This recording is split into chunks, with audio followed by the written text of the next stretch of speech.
যারা দুধ চা খেতে পছন্দ করো তারা একবার এইভাবে চাটা বানিয়ে খেয়ে দেখো। প্রথমে দিয়ে দিলাম এই যে আদা। এই আদা দেওয়ার জন্যই কিন্তু ফ্লেভারটা দারুণ হয়। চিনি দিয়ে দিলাম। এটা কিন্তু আমার নিজের এক্সপেরিমেন্ট। চা পাতাটাও দিয়ে দেব।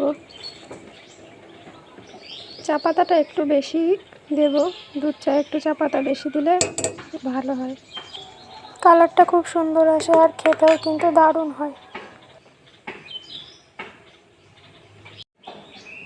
এইভাবে কে কে দুধ চা বানিয়ে খাও অবশ্যই কমেন্ট করে জানাবে। আর যারা খাওনি তারাও একবার ট্রাই করে দেখতে পারো, আশা করি খুব ভালো লাগবে।